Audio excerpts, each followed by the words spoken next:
What's going on, guys? CTG Matt back. You read the title, and I'm assuming you're not dumb, so let's get straight to it. I'm doing my top 30 point guard ranking for next season. One from each team, the assumed starter. The current recording date is the 11th of August. I'm going on vacation next week, so this will be out next week. You get it either way. I have 30 point guards here. I'm ranking them all individually. Let's go. Like, subscribe if you enjoy. At number 30 in the rankings, I have Igor Demin / Nolan Traore, whichever one becomes the starter. This class didn't have me ultra excited. I wasn't really excited for this incoming rookie class. I didn't have a favorite rookie. Actually, I probably did, but it wasn't either one of these two.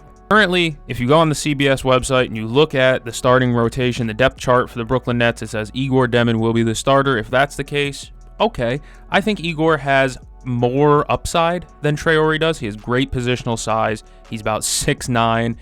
He's pretty quick. He has a decent jump shot. A 6'9" point guard is just easier to build around, let's be honest here. But I think Traore today is a better pure point guard than Demin is. I just think Demin has a higher ceiling. Like, Nolan's the better passer, and I think he's a little bit quicker. So I think if you want a traditional point guard, it's going to be Nolan. However, if you want the higher upside, a 6'9" point guard is always going to have higher upside. You see it all the time because positional versatility is a huge thing in the NBA nowadays. And then I go into Summer League. I see Traore had a really good game against the Thunder. Demin had a really good game against the Magic. They both have put together some really strong Summer League games. Demin's jump shooting has been crazy. He's making 3-4 jump shots a game, it felt like, in Summer League. And Traore just seems like a good passer and a better pure point guard. Neither one is proven, both very unproven, like I just said, which has forced me to put either one of them at 30, no matter who the starter is. It's not really a knock on either one. It's just they're unproven, and I don't know a ton about them and how their game is going to translate. Number 29, this is not a rookie. This is Keyonte George of the Utah Jazz. Year 1 and year 2 were damn near identical for him. Year 1 for Keyonte George was 13 points, 4.5 assists, and 3 rebounds on 39, 33, 85 splits. Year 2, 17, 5.5, and 4 on 39, 34, 82 splits. Basically the same thing, but his minutes went up and his scoring went up a few points. It's just the efficiency was basically identical. His offensive game kind of reminds me of a Dennis Schroeder. He can get down to the basket quickly. He gets downhill very well. He's an alright, not great rim finisher, to be honest with you, which is kind of a big downside. He's a shorter guard. He's a developing jump shot, which leaves some room for you to be excited for his future development. However, this doesn't really have me excited enough for me to consider him a future building block or a future all-star for this Utah team. Utah is the perfect addition for a guy like Ace Bailey, simply because it will help somebody like Keyonte George maybe get easier looks. However, I still don't see him as a good, true point guard. I still see him as a scoring threat. I kind of see him how I felt Colin Sexton was last season with the Jazz, very similar players to me. I don't think either one of them is really an all-star talent, which has Keyonte George at 29. Again, he's not a terrible player.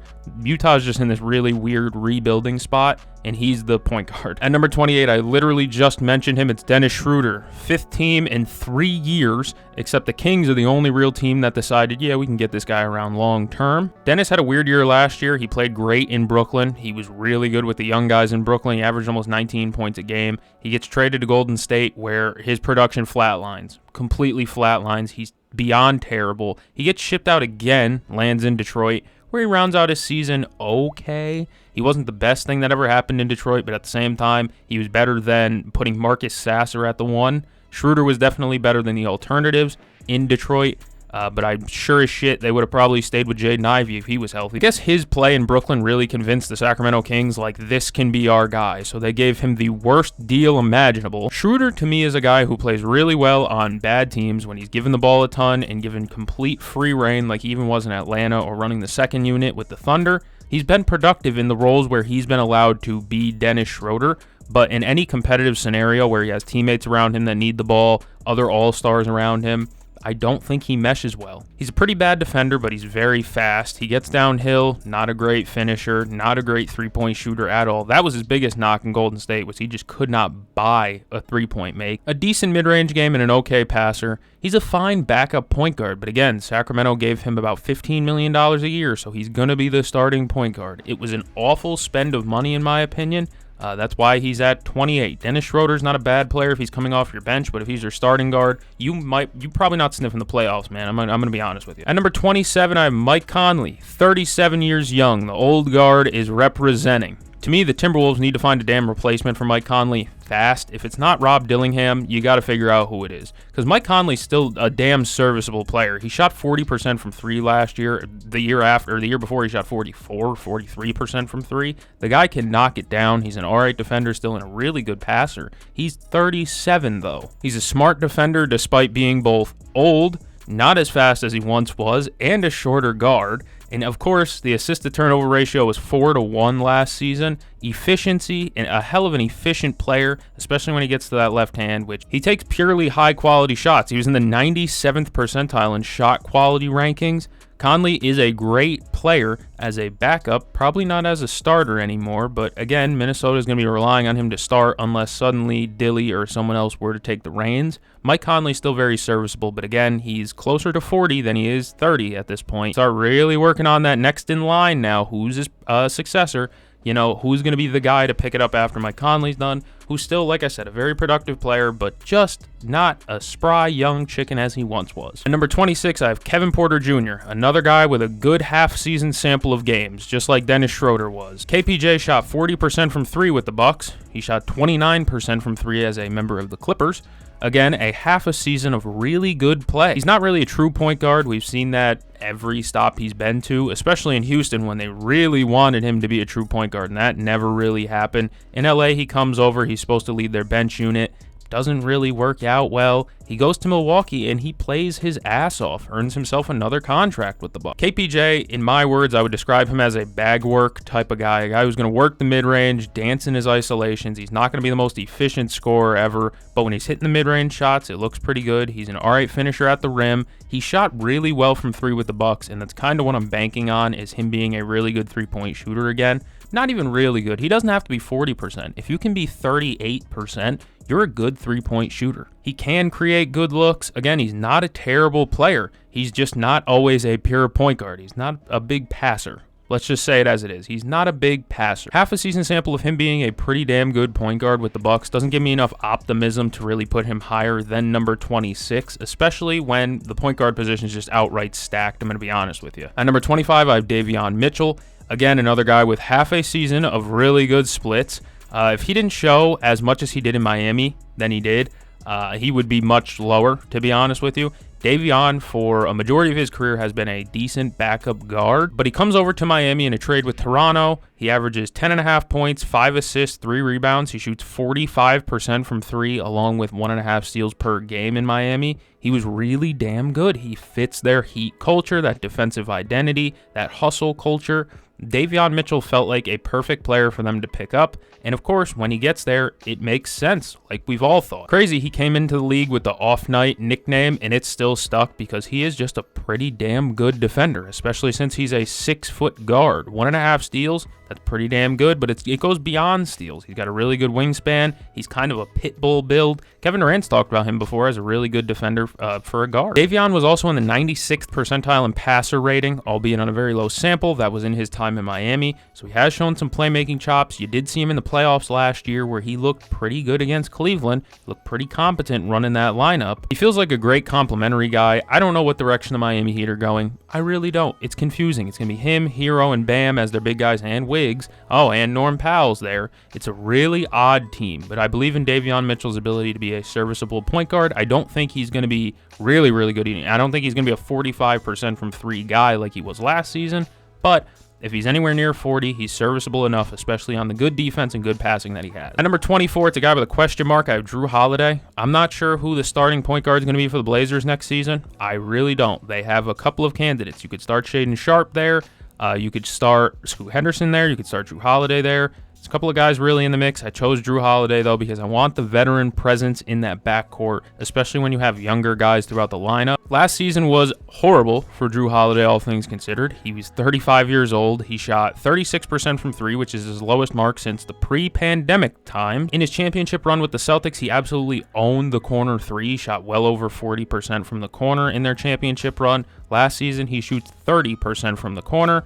That is awful. And that, like I said, it's the same shot he owned in the championship run with the Celtics. His averages of 11 points, 4 assists, 4 rebounds is his lowest points per game mark since his rookie season. I know it was, albeit in Boston, a place where there was a stacked roster with a good amount of scorers on it, but Holiday definitely looked a little bit slower. Maybe it was the tired legs from playing in a championship setting just the year before. You play that late in the season, you get a quicker turnaround to next season. Jrue is still a really good defender. Still elite, honestly. It's just he's slower. He has less creation now. He's not really much of an isolation scorer nowadays. He could still get you a bucket here and there, and he could still run your offense, which I would trust him to do. If I was Chauncey Billups and the Blazers management, I would trust him to run with the starting guys, and I would trust him to be able to play with Denny Avdia and be able to play with Shaedon Sharpe or Jeremy Grant or Tumani.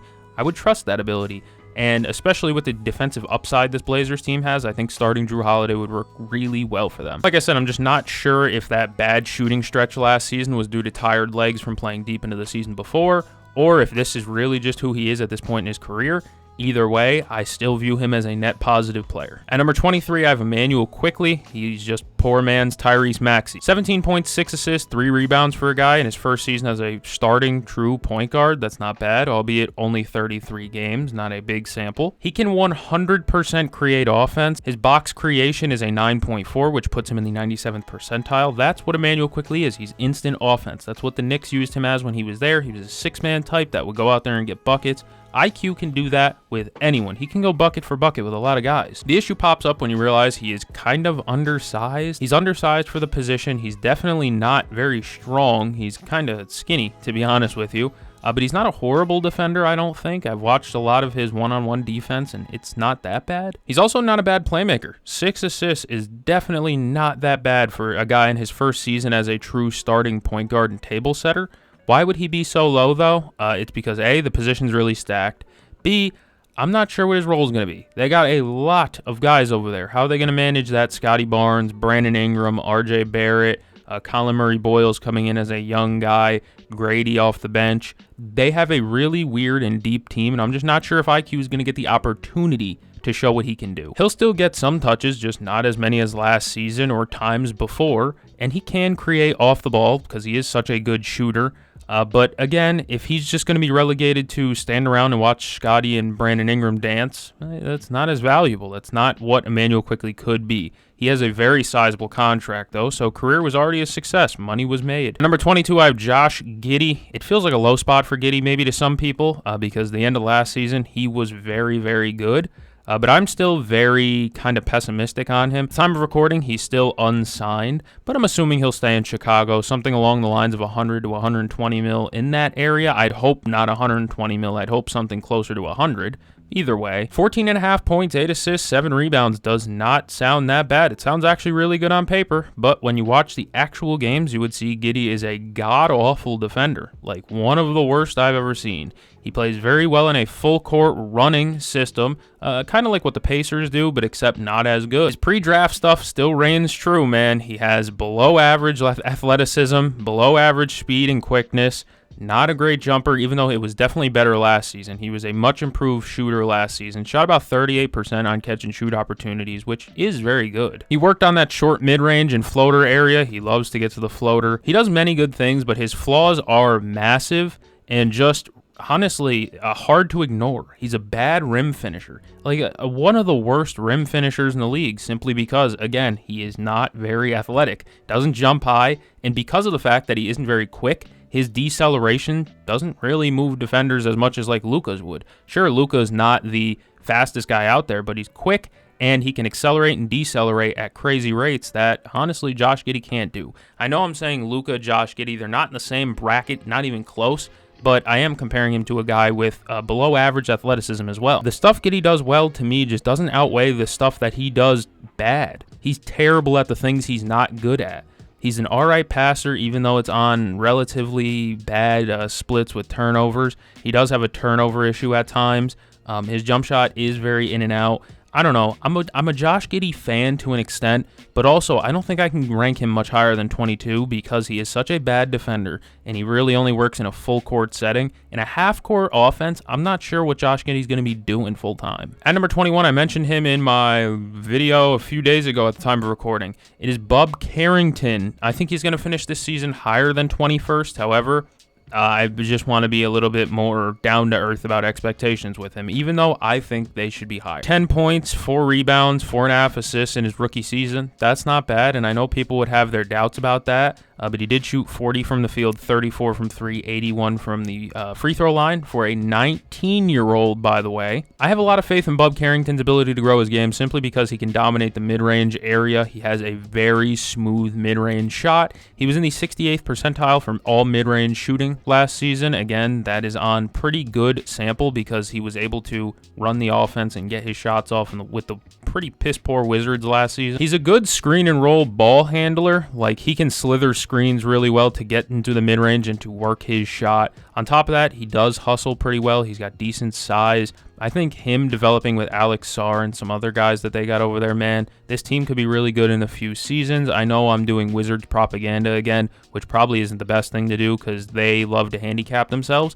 However, Bub Carrington is a player that I think with given free reign and more ability to work with the ball, because they got rid of Jordan Poole this season, I think he can end up higher than 21st by next season. This is a guy that I really believe in, especially with them adding guys like CJ McCollum that can help develop his game a little bit more with a veteran presence. I believe in Bub Carrington a lot, honestly. I'm a big fan. At number 20, I have Jalen Suggs. Unquestionably, one of the best elite perimeter defenders in basketball when it comes to guards. He's really, really good, but he struggles with a couple of other things, like mostly offense. 35 games for Suggs, 16 points, 4 assists, 4 rebounds on 41, 31, 88 splits with 3 turnovers. Ooh. He's much better as a complementary 3-and-D point guard type of role, but that's kind of not what he was able to do last season because Paolo and Franz both missed time. Paolo missed multiple, I think months at a time. I think he missed 2. In terms of opponent points per 100 possessions, Jalen Suggs in the 88th percentile. He also averaged about 1.5 steals per game for his entire career. Like, that's his career average, is 1.5 steals per game. Man, he is a defensive dog. If he could figure it out offensively, I don't know if he's going to be able to figure it out offensively, quote unquote, because like I said, he just is better as a complimentary guy rather than a main ball handler. But either way, man, I think you're happy with the player you're getting out of Jalen Suggs. He is just a hell of a good defender, and when he can knock down his shot, he's really, really good. He won them an in-season tournament game playing really well. Also, remember when he was at Gonzaga, he hit the game winner?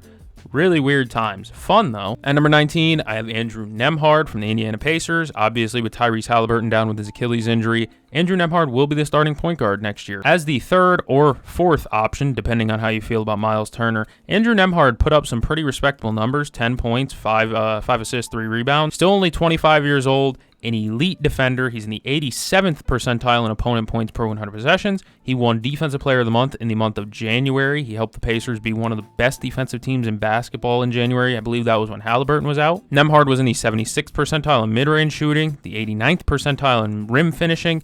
A little rough behind 3, 30% from the three-point line. That's not ideal. He can work that up, though. Good assist-to-turnover ratio type of guy with 5 assists and sub-2 turnovers. I'm curious to what it'll be like when he is the full-time guard with more opportunity. There is less around him, though, so it kind of makes me have some question marks with Miles Turner leaving. So I'm not really sure how it's going to work out for Nembhard in his first full season as the starting point guard, but I got a lot of faith in him because, well, to be honest with you, plays the game the right way. You know, we usually only say that about the TJ McConnell types, but he has been tutored by TJ McConnell. Andrew Nembhard is just a make the right decision type of guy consistently, and I really like that in a point guard. Number 18, I have a veteran presence again. It's Fred VanVleet. He is a hard player to rank. I'm not going to lie to you because his splits and some of the stuff he does isn't great. I mean, he's all right at everything, elite at nothing, in my opinion. But he has a locker room presence that's kind of hard to quantify with numbers. But the easiest way to do it is to look it up and say the Rockets last season, when Fred VanVleet was out, were 11-11. And when Fred VanVleet was in the lineup, they were 41-19. 14 points, 5.5 assists, 4 rebounds on 38, 35, 81 splits. It doesn't really jump off the page, but like I said, man, the impact, especially in the playoffs, you saw it. Game 1, Game 2 against Golden State, he basically no-showed, and they got ran off the court.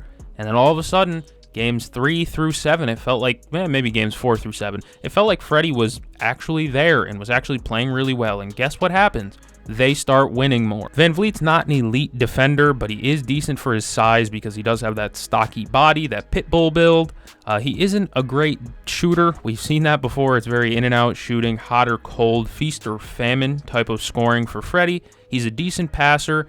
He's also a decent finisher for his size as well. He's a jack-of-all-trades type of point guard. I could have put Nembhard above him, but again, I really just do like the veteran presence that Fred VanVleet brings, which is kind of hard to just kind of quantify and put into numbers, but like I said, the Rockets very clearly needed him last season. At number 17, I have DeJounte Murray. It's crazy that a one-time All-Star is this far down the list, but again, guys, just remember, this point guard list is going to get stacked. The closer we got to the top 10, the harder of a time I had assembling the list. DeJounte only played 31 games last year. He was in the 10th percentile in effective field goal percentage. Oh my God, I didn't realize it was that bad, along with about 3.5 turnovers per game. However, to me, it was a little bit different last year for DeJounte. He missed a ton of time. He started to round it out later in the season with a completely new team. It was his first season in New Orleans without Zion for a lot of the season. When Brandon Ingram's getting traded, there was a lot going on in New Orleans, and he had just kind of got there. DeJounte's a great mid-range shooter still. He's a pretty good rim finisher as well. He's had some alright three-point shooting seasons with high volume.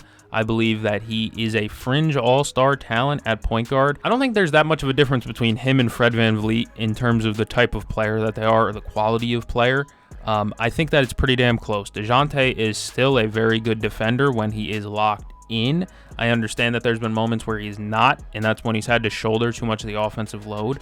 But when he is just being a prime mid-range shooter and defender, I believe DeJounte Murray is still a fringe all-star talent even to this day. With that being said, I want all defense DeJounte back next season. He hasn't shown the same defensive chops that he did in San Antonio or early in Atlanta. But either way, I need him to just go back to being an all-defense type of guy. Leave that offense stuff to Zion and the other guys. They can figure that out. I need him to be a great defender, be a 3-and-D point guard, and you'll be loved in New Orleans. At number 16, I have Derek White, a guy who, in my opinion, is going to go down as one of the best non-all-stars to ever play the game. D. White's calling card has always been defense. We know that. He's one of the best shot-blocking guards in the league with a crazy long wingspan and good shot blocking timing. He jumps at perfect time, it seems like, every time. He also averages about a steal per game over his career as well. D. White fills the box score. He can rebound because he has really long arms. He's a decent passer. He's a smart passer, I'll say that. He's not an elite passer, but he is a smart passer. And on top of that, he's a really, really electric shooter. And when he gets going and he gets downhill, his floater's nasty too. He makes offensive players uncomfortable when he is defending them because, like I said, go-go gadget, extendo arms. However, I do believe that his best role is not what he was in last season. I know he put up crazy numbers. He averaged 16.5 points with 5 assists and 4.5 rebounds. That's pretty damn good. He shot 44 from the field, 38 from 3, 84 from the free throw line. The splits are really good, but I believe all the offensive load and extra work that they put on him last season, with Porzingis being out, with Jaylen Brown missing time as well, D. White's defense suffered a little bit. I think if you can scale back his offensive workload and what he has to carry offensively, you get one of the best role players in basketball. A guy who's better than a 38% three-point shooter when he is just tasked with catch and launch. He can be a 40+% guy.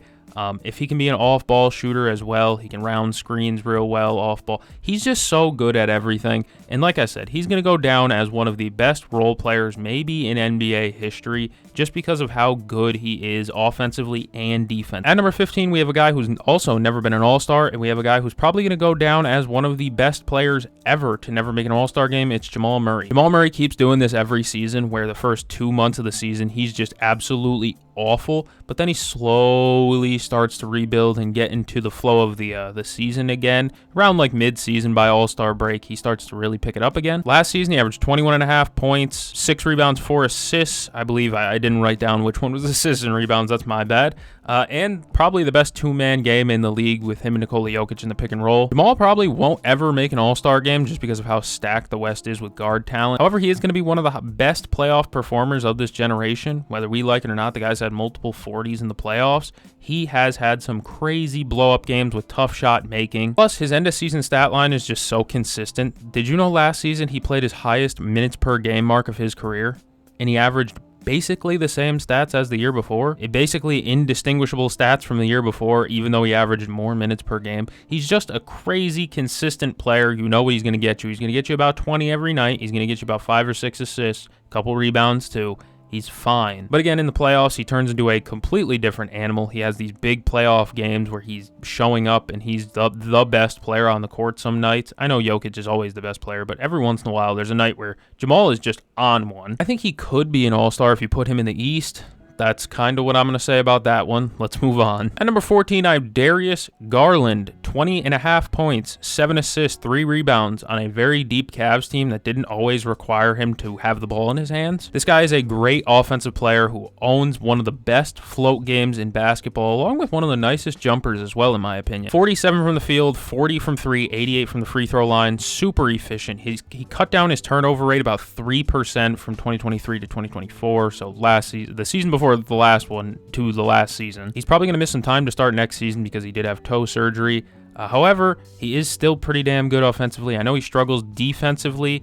It has me questioning where to put him. 14 feels safe and respectful for a guy who has offensive talent out of the you-know-what, but at the same time, he is an undersized guard, but he can pass really well. He doesn't turn the ball over a ton. Darius Garland is a great offensive player. At number 13, I have Kyrie Irving, another one of the old guard members. Torn ACL from last season doesn't stop me from putting Kyrie this high. Injuries have plagued Kyrie Irving's whole career, let's be honest with each other. He's only played 65 or more games 3 times in his entire career, and he hasn't done that since 2018. The guy hasn't played over 65 games since 2018. He was still a Celtic. He's still an efficiency machine, just like he has been his whole career. 47 from the field, 40 from 3, 92 from the line, elite rim finishing to go with great mid-range and three-point shooting, plus hella aura moments, bro. Over his career, I feel like he's gotten continuously better at defense. He's still not a great defender, not by any means. However, him joining up with Jason Kidd and believing in Kidd's system to be a defensive first type of guy, he looked really good in the playoffs 2 years ago, back when they had, that other really good guard that's also going to be on this list later that they traded away for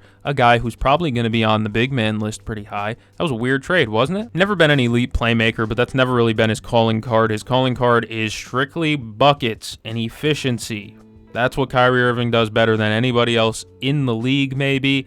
Not better than Chris Paul all time. Hate to burst your bubble. I've been seeing that argument all over the place. It's just not true. Kyrie Irving wouldn't even tell you he's higher than Chris Paul all time. However, right now, yeah, he's higher than Chris Paul. At number 12, I have De'Aaron Fox. 23.5 points, 6 assists, 5 rebounds, and 62 total games split between his time in San Antonio and Sacramento. He only played 17 total games in San Antonio before an injury took him out for the rest of the season. He did struggle to get acclimated there, playing alongside Wembanyama and a different supporting cast than he did when he was in Sacramento. Back in Sacramento, they were a run and gun type of team. That's not how they play in San Antonio. An elite mid-range creator. He's been an elite mid-range shooter just about his whole career, and he's still one of the fastest players in the league, if not the fastest. I'd say he's up there with like Maxey in them. Despite down rim shooting numbers in San Antonio, I still believe in him to be a really good rim finisher, and he's a guy that I think is going to complement Wembanyama very well. Wemby's going to be a high-volume three-point shooter. Guess what? You have a high-volume mid-range shooter in De'Aaron Fox who can spray it out to Wembanyama from behind the three as well. I think with his ability to get downhill,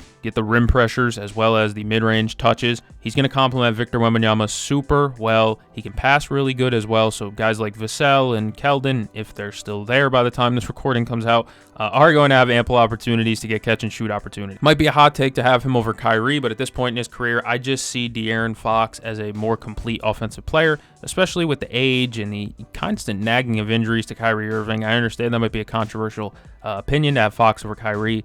Gotta understand where I'm coming from. I see the injuries.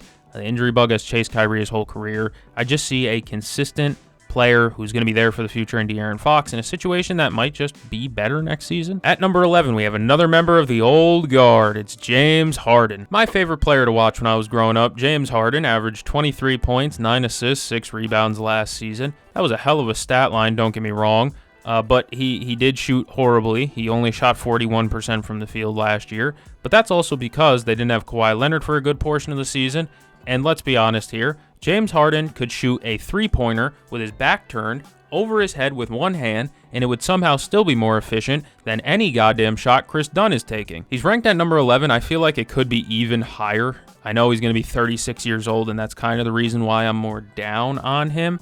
I know the system wasn't necessarily the most popular thing a few years ago, but James Harden, again, has proven himself to be a guy that can carry an offense if you need him to at times. He managed to keep the Clippers consistently at like the 4 or 5 seed area, despite not having Kawhi Leonard for a good bulk of the season. The guy made All-NBA third team at 35 years old and got MVP votes. I'm so happy for James Harden. I know he's probably never going to get a ring. I'll have to accept that. I'll eat that one.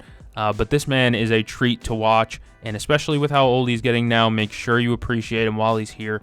You never know when he's going to up and leave. At number 10, I have Tyrese Maxey, who is not poor man's Tyrese Maxey because he is Tyrese Maxey. Maxey, at the same time, is somehow the most overrated and underrated player in basketball. I feel like people either have him as a top 5 point guard or not a top 20 point guard, and it needs to be somewhere in the middle. I feel like 10 was fair. No, he's not an Embiid merchant like people were saying last season and the season prior. Hell yeah, he works better with Embiid because Embiid's one of the best screen setters in basketball. Just ask JJ Redick about that. He is an elite screen setter, and for a guy like Tyrese Maxey, who can get downhill with crazy speed, if you got a guy who can lay a brick wall screen, yeah, I'm going to take that. Without Joel Embiid really playing at all last season, Maxey averaged 26, 6, and 3.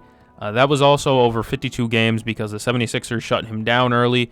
Not because Maxey was really that badly hurt. I feel like he definitely could have played later in the season, but when you're trying to tank and you are trying to lose games, Tyrese Maxey is definitely going to stop you from losing. Maxey's a blur on the floor. I mean, in the car community, they always talk about like 0 to 60 times, you know, how fast is the 0 to 60 on that Jaguar? Well, let me tell you, Tyrese Maxey's 0 to 60 is damn near just as fast as his 60 to 0 time. Plus, with the amazing speed, he has a crazy pull-up jumper that he can knock down just about any time he wants to.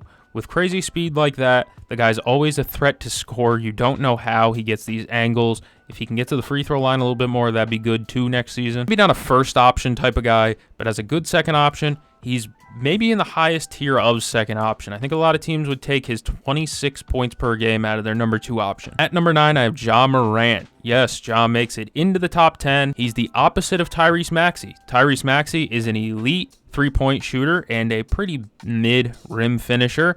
Ja Morant is an elite rim finisher and a pretty mid three-point shooter. But both have one thing in common. They're really, really fast. Ja Morant averaged 23 points, 7 assists, 4 rebounds. He only shot 31% from 3 last year, which definitely needs to take a tick up in my opinion. But I believe Ja's talent and natural abilities, plus his passing, he needs to develop a three-point shot. But he did battle off-the-court injuries and off-the-court issues. I don't want to get into that one. I don't really want to talk about it. I think the guy's really talented. He is a little bit of an idiot, but again, we're here to talk about ball. Really good passer. I mean, the guy made a dime off his ass last season. I believe that was in Brooklyn. He's so nasty when he's healthy, man. He's a show. He's just a showman on the court. And it's a shame because he gets hurt very, very often. Ja, as similar with every smaller, undersized guard, definitely struggles to stay in front of his man and struggles to play great defense. However, he makes it up by being a one-man juggernaut on offense at times. If his jumper's working, he is one of the hardest players in the league to guard. Plus, you know, big men hate dealing with it because if the guard messes up and, you know, let's say there's a blow-by, the big man's going to end up on ESPN's top 10 plays, and not because he did something very good. In today's league, where it's either you're a great offensive creator or an elite defender, you have to take the good with the bad, and that's kind of what I'm doing with Ja Morant. I'm taking the good, which is his passing, his rim finishing, and just the electric plays that he makes, and I'm taking that with the terrible defense that comes along with it. Number 8, I have LaMelo Ball. I wasn't sure about this one. I'm not confident about it, to be honest, over Ja Morant. But again, similar to Ja Morant, it's always just health related. This man has only played one season of over 55 games. That's kind of inexcusable. He has yet to play a full season. He has also yet to play a singular meaningful game in his career. That's not his fault, though.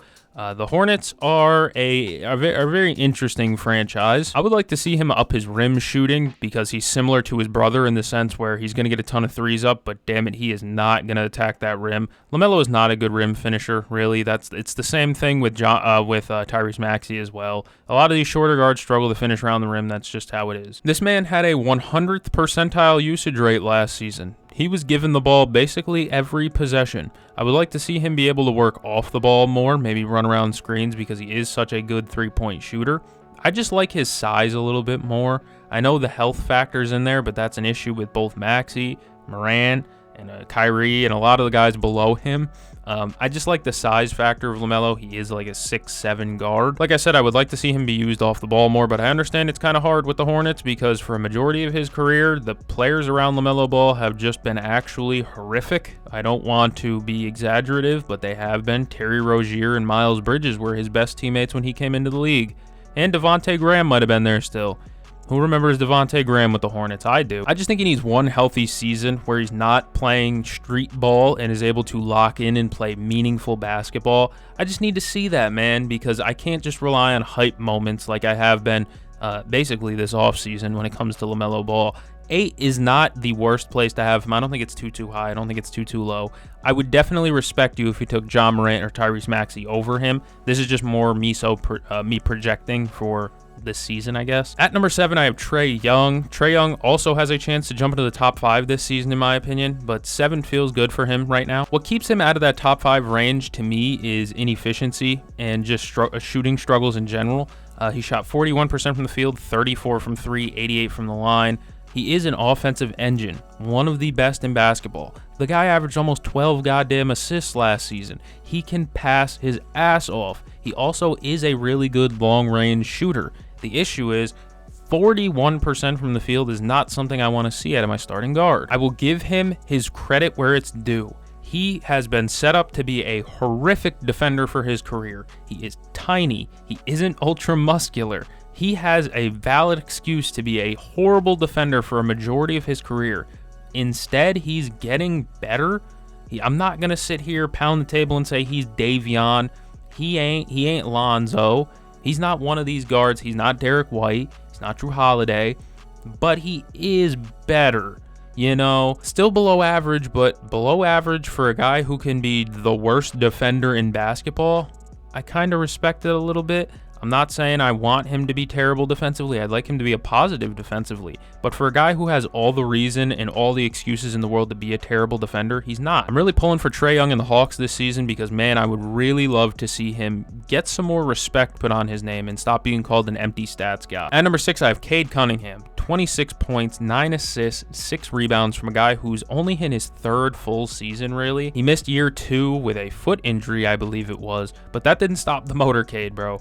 Cade managed to get this Pistons team to 44 wins with Jaden Ivey hurt, and his second leading scorer was a goddamn degenerate gambler who got evicted twice during the season in Malik Beasley. No disrespect to Bees, but Jesus Christ, man. Things are getting worse and worse for that guy, huh? He needs to control the turnovers a little bit, but again, that's really hard to do when his second best player at times was Dennis Schroeder. The only guy who could take the ball out of his hands was Dennis goddamn Schroeder or Toby Harris. The guy was basically forced to either be a great playmaker or not. I love his size, his defensive ability, tough shot making, good passing. He works the mid-range well. He can shoot the 3. There's not many holes in Cade Cunningham's game. He's slowly moving. He's a guy that can definitely move into the top 5 next season if he has one more good season. Love me some Cade Cunningham. I have a good collection of Cade Cunningham cards, some rookies as well. Simply because that's just my guy. Always has been since Oak State. At number 5, I have the listed point guard for the Phoenix Suns. It's Devin Booker. I really wanted to put him over Jalen Brunson. Couldn't do it. Book last season averaged a smooth 25.5 points, 7 assists, 4 rebounds, but last season left a pretty sour taste in my mouth. He wasn't his same self, it felt like. He shot 33% from 3, which is his lowest mark since pre-pandemic times. Booker did really well developing playmaking chops to play alongside Kevin Durant and Bradley Beal, simply because that was the role he had to embrace, because nobody else is going to be passing that you-know-what around there. Kevin Durant ain't going to be a playmaker. I much prefer Devin Booker when he's a scorer.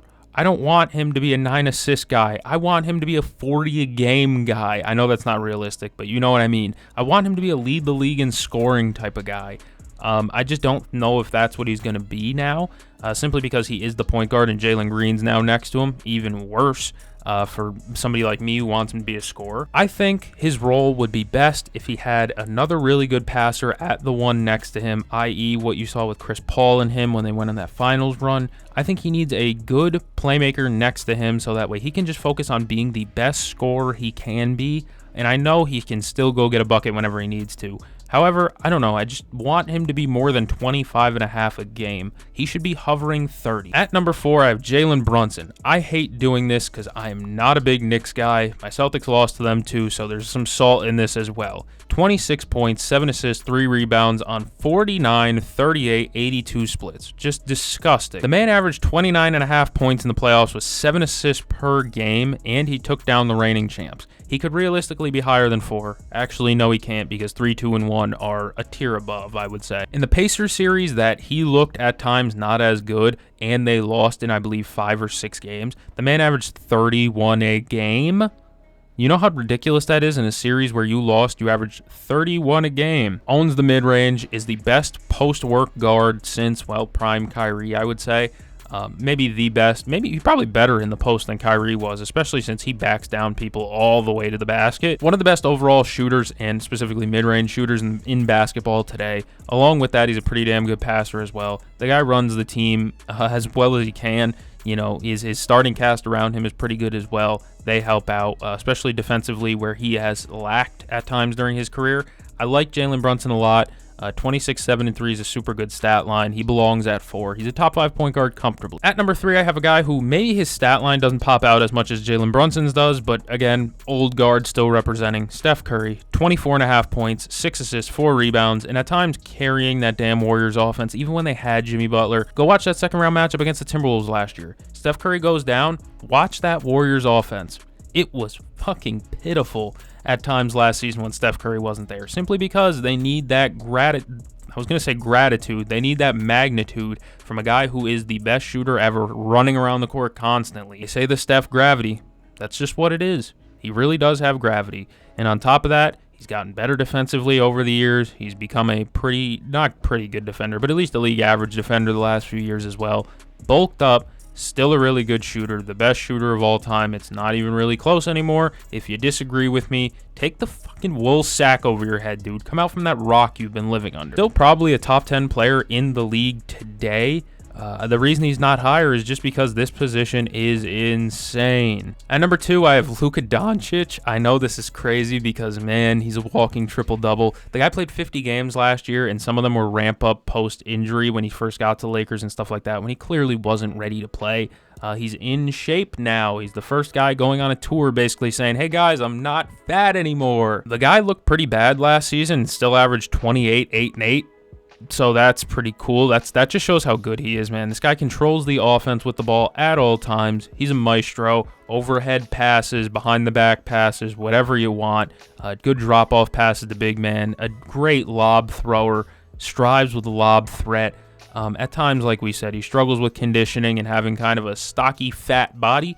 But that fat body also got him about 30 and 10, a scoring title with 10 assists a game just 2 seasons ago. Would like to see him take a step up defensively with this increased conditioning. Maybe him and Bron can hit a biogenesis together and figure that one out. I'm joking, LeBron fans. Whoa. Jeff Teague made a joke 2 weeks ago, and the black vans with the clutch logo on them were coming after him. I like Luka a lot. I really do. I think him being skinny and more in shape now. Skinny does not necessarily mean in shape. He could still be out of game shape and 10 pounds down. That's just how that goes. NBA conditioning is different than anything you could simulate in training. However, Luka's still one of the best scorers and passers in the game. He's just not number 1 because number 1 is Shai Gilgeous-Alexander, who's coming off of a scoring title. He averaged 32.7 points per game. MVP, an NBA Finals win, along with a Finals MVP.